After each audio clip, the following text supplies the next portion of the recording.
See, they want men to lead when it comes to taking accountability and suffering the backlash for the decisions, but then they want to have a say in the decisions, just not the say in the accountability that comes with it. That's the problem.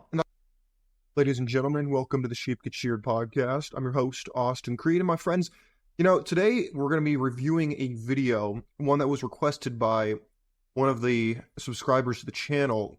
He wanted to shout out to Aiden. It was his idea, and I think it was a great idea. So what we're going to do is we're going to be looking at a video from a guy named Matt Chandler. I believe he's a pastor. From the background I've done and looking this man up before doing this show, he's one of the guys I talk about who seems to want to do good, but he ends up coming off as weak and in a lot of the things he says. And unfortunately, much like the missionaries in Hawaii, he came to do good and has done very well indeed from the looks of it.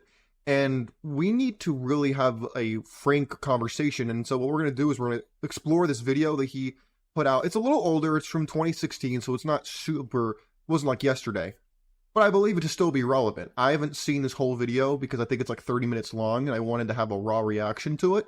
So what we're going to do is we're going to dive into his Q&A with his wife's on stage with him, and they're going to talk about relationships. Now, I want to be upfront and clear that I don't proclaim to know everything, okay? I'm going to say this from a more biblical bachelor perspective, and for those of you who don't know what that is, I wrote a whole book on what it means and what it is, and so it'd be hard for me to wrap it up in a single sentence, but if I could, it'd be about being rooted in reality and not blinded by ideology. We don't live in a society that really allows for a lot of the idealism you might hear in your church, or the idealism you hear from people who maybe are conservative politically. We're going to talk about the religion and the politics kind of coming together in a future video that I have planned, but I don't want to get sidetracked on that today. So what we're going to do right now is, without further ado, we're going to hop into his video he put out, and we're going to break this down piece by piece, and we're going to really look at how, from the little bit I have seen, he tends to shift the blame and passes the blame of a lot of bad behavior that women have to the men. And I think this is disingenuous. I think people need to take accountability for the bad decisions they make, I don't care who they are. I don't care what background they come from.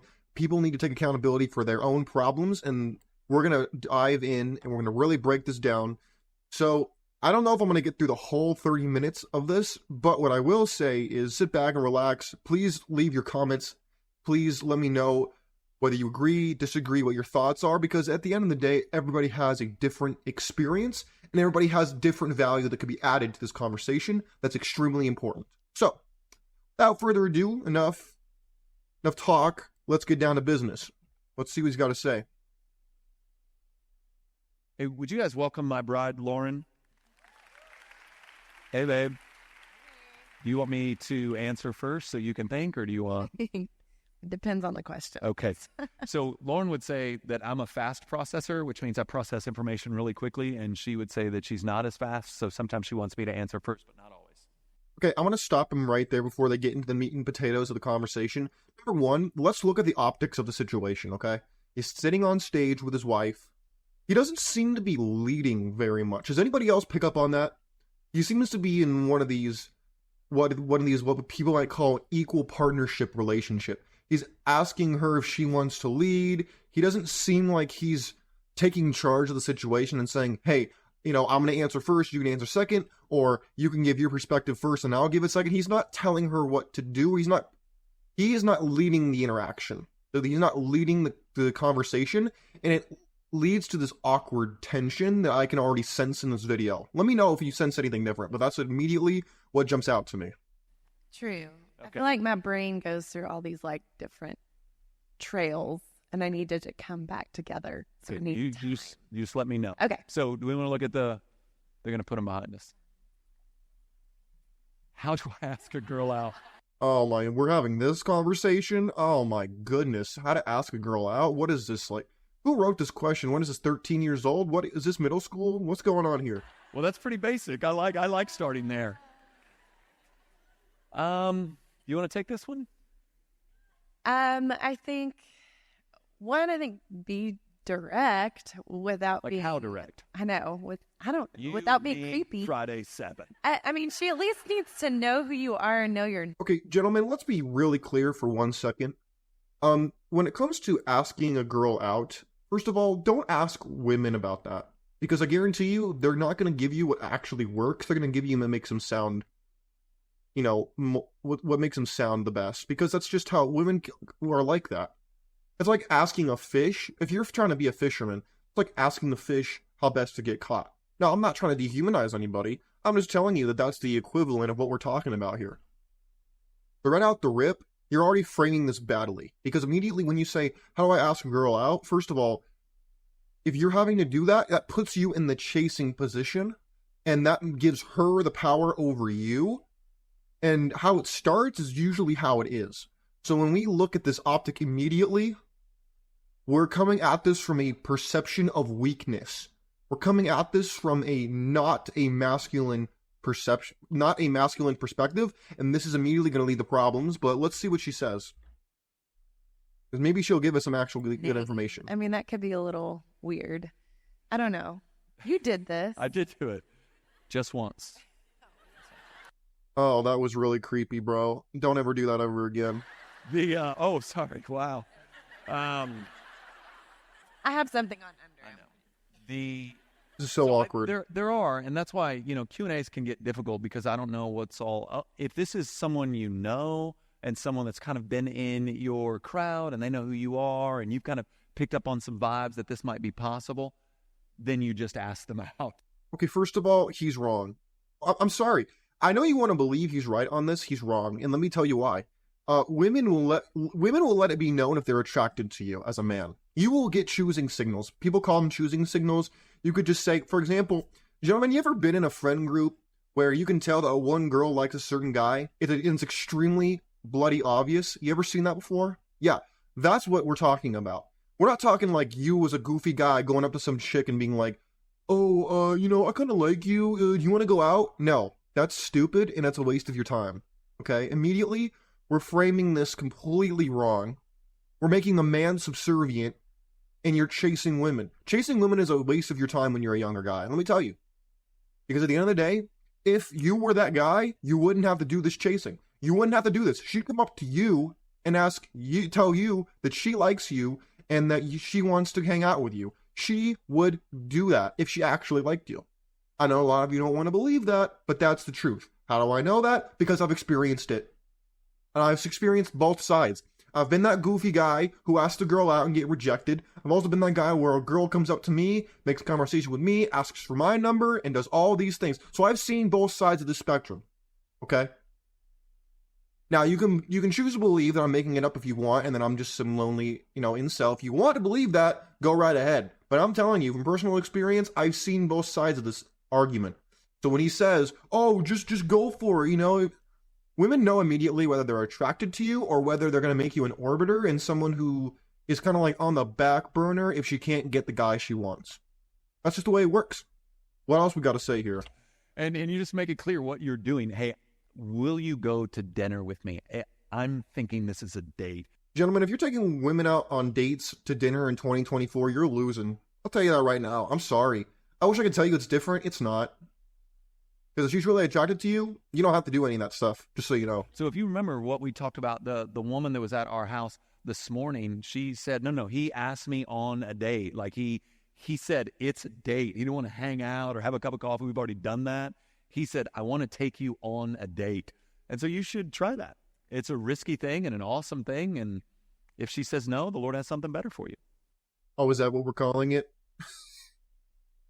Okay. Immediately, he's not coming at this from a masculine perspective. He's talking like, oh, you need to chase the women and the women will reward you if you're a good man. Oh, no. We ain't gonna go for any of that. That's all lies. Is that fair?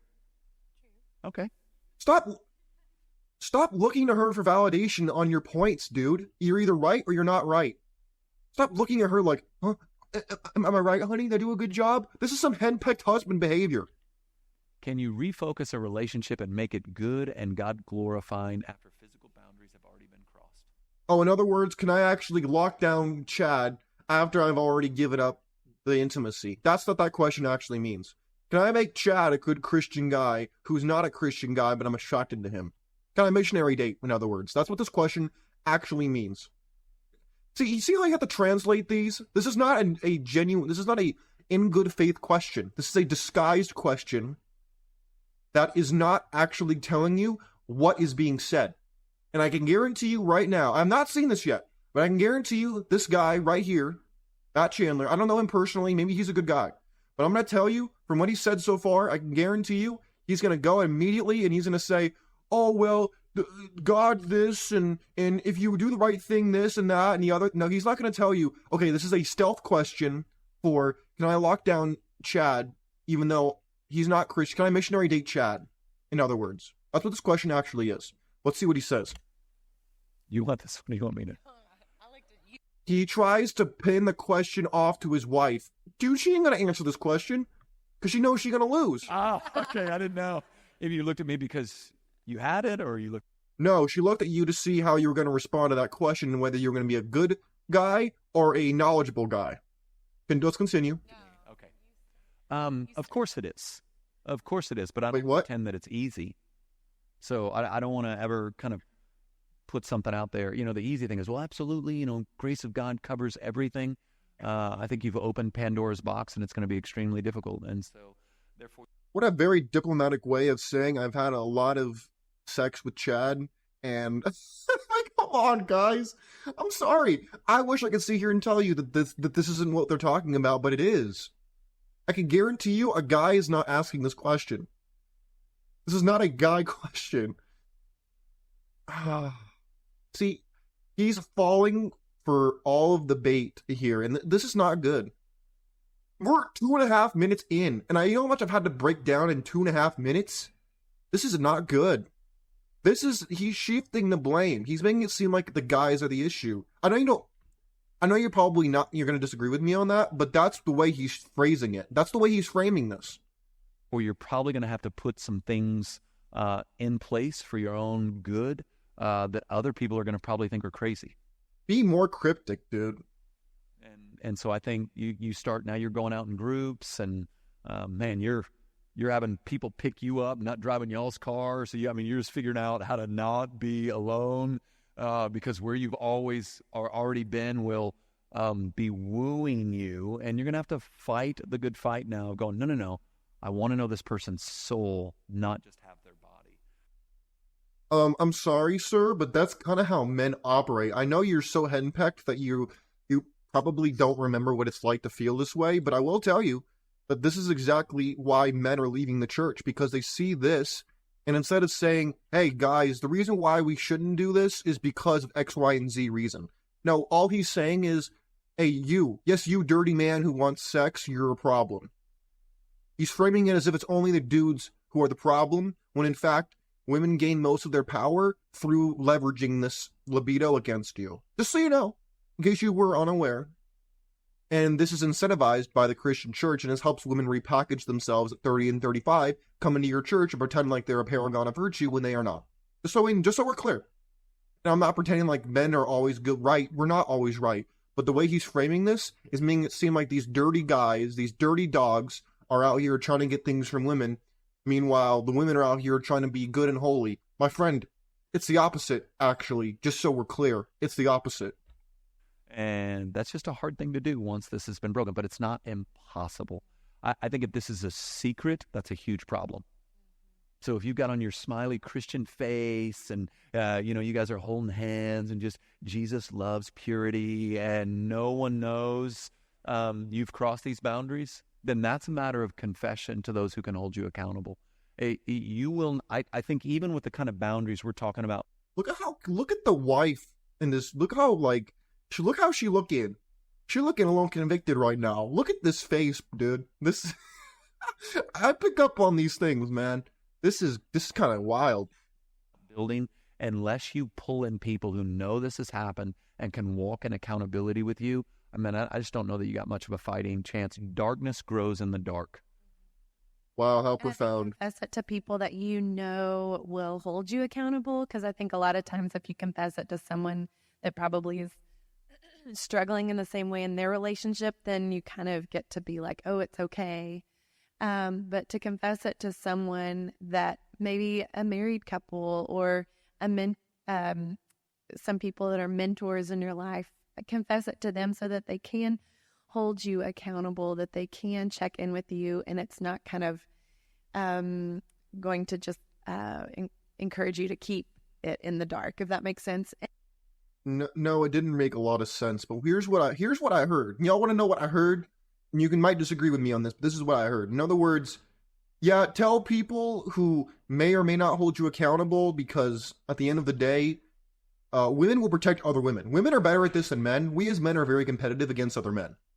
Women are competitive against other women on the down low, but overtly they're supportive, and they're going to defend women against men or against what they perceive to be a threat against them. So we'll leave that where it is, but that's kind of what I just heard. And then also I would it's good that you're wanting to change things, and I would imagine that you want to change things because hopefully you want possibly to marry that person. And so I would also warn you that I think the lie that we can start telling ourselves is, well, we're going to get married anyway, so it'll be okay. Oh, did you catch that? Did you catch that? Gentlemen, this is the kind of stuff that women tell themselves when they're sleeping with Chad, or they're sleeping with the guy they're attracted to, is they think, oh, I'm going to lock this guy down. I'm going to submit to this man so it's not an issue. And of course, it doesn't work out. They try it with the next guy. Doesn't work out. Try it with the next guy. Doesn't work out. And then eventually they're 10, 20, 50, 100 in. And you think I might be exaggerating that? I'm actually not. I'm sorry to tell you. I am not exaggerating on that. You might think that I'm exaggerating on that until you realize how easy it is for them to get around. It's extremely easy. Now, does that mean everyone's going to do it? No. Does that mean everyone has the capacity to do that? Yes. Which is exactly why I don't believe that she's only telling you parts of the truth. They're being, both of them, not just her. Both of them are being they're talking in code. They're not talking in just plain terms. They're being very kind of all over the place on this, and I'm not liking it. They're not giving you straight up answers. They're lacing it with Christianese. They're lacing it with abstract language. And that's leading to a huge problem. So let's continue. Let's see how much more I can stomach of this. This is long, man. We're only about 5 minutes in, and this is 30 minutes long. Hold on a second. Let's see. Let me hold on a second. I want to. Oh, they have it in the description. Oh boy. Okay. Let's see. This should be a gold mine. Let's look at this question. A boy or girl that is not a Christian. You want me to start? Okay. So I think this is ultimately a question of what is your ultimate goal or treasure. I think, honestly, that's how you answer this question. If your ultimate goal in life is to please the Lord and to serve the Lord, then I think this is an easy question. Absolutely not, because it would be impossible to do. If we've been called in companionship to partner with one another, then we're pulling in two different directions. So if one's saying, hey, this house is going to serve the Lord and we're going to live our lives in such a way, we're giving money here and we're ordering our lives like this, and here's a way we're going to pursue holiness, and the other person doesn't recognize any of that as normative or My bad, guys. as alien and strange, then I don't know how you do it. Now, if that's not how you see the goal of relationships to play itself out, then I can see how you can justify this. And that's why I said when I was teaching that really our day and age wants to put hyper emphasis on romance and on sex. Oh, that's a good important point. The Bible puts all the emphasis on companionship and partnering with. Oh, hold on a second. He was cooking for a second, but then he took a left turn. He was right when it calling out the romance, but now he's pivoting into companionship and partnership. First of all, partnership, okay, that is not a Christian concept. Just so we're clear, that stems from the other side of the tracks, so to speak. That is not from the Bible. Just so we're clear. But he was cooking for a second with the romance, because that's 100% true. But now he's pivoting. See, here's the problem with a lot of pastors like this. They'll hit the nail on the head, and then you'll want them to continue, and then they'll pivot, and they'll go completely in the opposite direction, and you're like, oh, bro, you almost had it. You almost got me, and then you pivoted to the left, and now I'm not listening anymore. Sex as a gift for intimacy and romance. So you got to get that in the right order, I think, to flourish. And so the question gets asked often because I think that people don't understand that the purpose of relationships is really a partnership for the gospel. So Lauren and I have been put together by... That's not entirely accurate, just so we're clear, but continue. The Lord, knit together as one. The Bible would call us one flesh for the purpose of making much of the name and renown of Jesus Christ in our ministry together at the Village Church and the raising of children and those people that we have in our home to talk about Jesus with, the people we walk alongside who aren't Christians yet, but we have them at our dinner table. We do life with them, hoping that they'll become. This is what we have in common. And see, he's talking as if this is what a lot of people do, and the problem is it's not. Unfortunately, this is not the norm, and a lot of men want this, but a lot of them can't actually find it because the women are not interested in that, overwhelmingly. See, they became one flesh with Chad, Tyrone, and Pookie, but now they want you to be like them, but only the best parts. We talked about this multiple times, and this is nothing new. Problem is now, he's framing this as if this is the norm and this is what people should expect. It's not. I'm sorry. It's not. In the modern market, this is one of the problems with these henpecked husbands, is they checked out of the dating marketplace 10 years ago, 20 years ago, and they have no idea what it's like out here in the streets now. None. Zero. And instead, what they give you is really bad advice, on top of it being very emasculated, and then we end up having the conversation like this, and then it ends up getting reviewed by a guy like me, who's in these streets, who knows more about this than he does, and we end up having this conversation. And I love it. To watch Lauren minister to women and watch Lauren minister to others is one of the sexier things imaginable because we're partnering one another in this. Dude, you're not her partner. You are the leader. See, this is the problem with these henpecked husbands, and this is why I gotta call this out. You are the leader, the head. She is your wife. You are not partners. Partners equals 50-50. This is not a 50-50. You are in charge. One of you is in charge. Either she is or you are. There is no, oh, we're equal and we have equal authority. No. First of all, it's unbiblical. Second, it's just not how it works. Everyone knows, who knows about dating and about marriage, that every relationship is a power dynamic. One person is in charge, the other person is following that person. Now, that doesn't make it toxic inherently, but that's how it works. One person's in charge. Either you're the parent and you're leading the child, or the child's leading you, or you're the husband and the wife, or the wife's leading you, or you're leading her. Period. There is no one who's like, okay, we're equal here and equal here, because then there's nobody calling the shots. Then it's a round table, and we're holding a democracy. This is not a democracy. This is not time for democracy. This is a time for decision-making.